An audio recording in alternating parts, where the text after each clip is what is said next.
আওয়ামী লীগবিহীন একটা নির্বাচন, অর্থাৎ অর্ধেক জনগোষ্ঠীকে বাইরে রেখে নির্বাচন, এরকমই কথা বলা হইতেছে।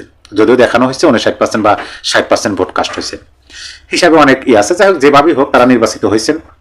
এখন তারা ক্ষমতায় দীর্ঘ 17 বছর, হ্যাঁ 111 সহ 17 বছর তারা ক্ষমতার বাইরে ছিলেন। নানান রকম প্রতিকূল পরিবেশ পরিস্থিতির মধ্যে তাদের অতিবাহিত করতে হয়েছে, কোণঠাসার শিকার হয়েছেন, রাজনৈতিক কর্মকাণ্ড স্বতঃস্ফূর্তভাবে করতে পারেন নাই।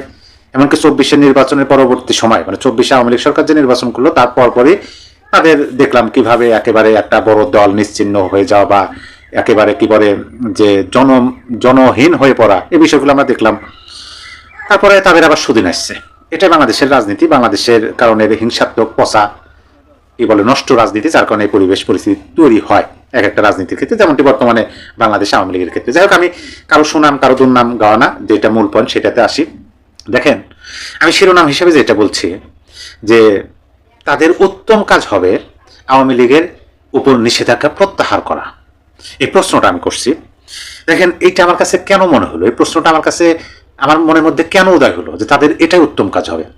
আমি নির্বাচনের দিকে যদি একটু তাকাই তাহলে স্পষ্টভাবে দেখতে পারি বাংলাদেশের এমনও কিছু আসন আছে যে আসনগুলোতে আওয়ামী লীগ যে কাউকে প্রার্থী বানাক, যে কাউকে হোক, পরিচিত সুপরিচিত নয়তো বা অপরিচিত, একেবারে নতুন মুখ অথবা অযোগ্য, কিন্তু নৌকা প্রতীকে ওই আসনে যদি তাকে প্রার্থী করা হয়, ওই আসনে নৌকা প্রতীক মানে তিনি জয়যুক্ত হবেন। এরকম বাংলাদেশে অনেক আসন আছেন যে আসনগুলো শুধু আওয়ামী লীগের না, বিএনপিরও আছে। কিন্তু আমি এই নির্বাচনের কথা যেহেতু বলতেছি, এই নির্বাচনে আওয়ামী লীগের এমনও কিছু আসন আছে যে আসনগুলোতে বাংলাদেশের ইতিহাসে আজ পর্যন্ত, এই নির্বাচনের আগ পর্যন্ত অন্য কোনো প্রতীক নির্বাচিত হয় নাই। কিন্তু এইবারের নির্বাচনটা দেখেন, 26 সালের নির্বাচন, এই নির্বাচনে আমরা দেখলাম যে সেই সমস্ত আসন থেকেও তাদের অনেক প্রার্থী নির্বাচিত হয়েছে। তার মানে কি, আমার কথাটা বোঝার চেষ্টা করুন।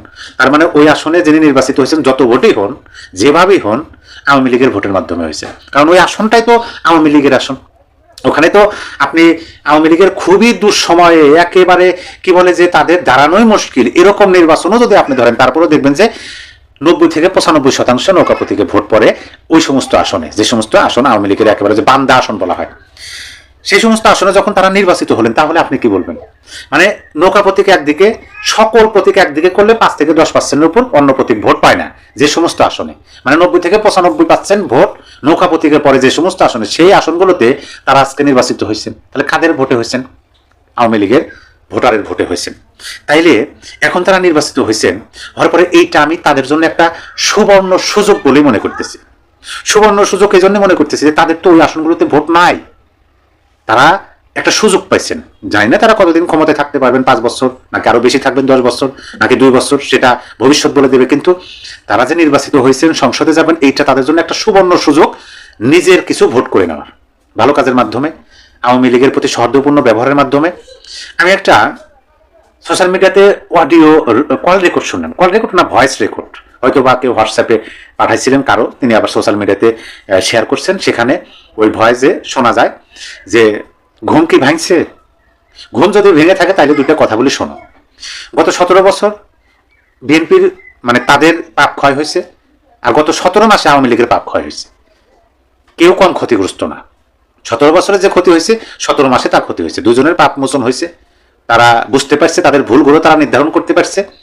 এখন সময় এসছে একটু মেরুদণ্ড সোজা করে দাঁড়িয়ে সত্যের পথে, দেশের পথে হয়ে, দেশের পক্ষে হয়ে, নিজেদের মধ্যে সৌহার্দ্যপূর্ণ ব্যবহার রেখে দেশকে এগিয়ে নিয়ে যাওয়া এবং দেশ বিরোধী অপশক্তি উগ্রবাদীদের হাত থেকে দেশকে রক্ষা করার জন্য একত্রিত হয়ে কাজ করার, এরকম একটা কল রেকর্ড ভাইরাল হয়েছে।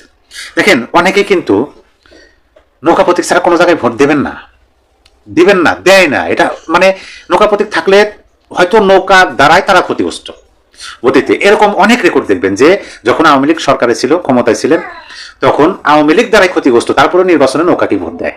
এরকম ভোটার আছে ওই যে ওই সমস্ত আসনে।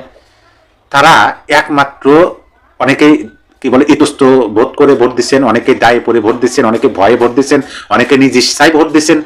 যেভাবে দিন, তারা কিন্তু ঠিকই ওই স্বাধীনতা বিরোধীদের ভোট দেন নাই, তারা ভোট দিচ্ছেন তার বিরোধী পক্ষকে, যেটাকে কোনোদিনই দেওয়ার কথা না, কিন্তু নিজের প্রতীক নাই, দেশকে রক্ষার জন্য তাকে ভোট দিচ্ছেন। এই বিষয়গুলো যারা অস্বীকার করবে তারা হবে অকৃতজ্ঞ। আর অকৃতজ্ঞ জাতি, তাদের মনের আশা পূরণ হয় না। মনের আশা যদি পূরণ হতে হয় তাহলে অবশ্যই কৃতজ্ঞতাবোধ থাকতে হবে। যে সমস্ত আসনে কোনো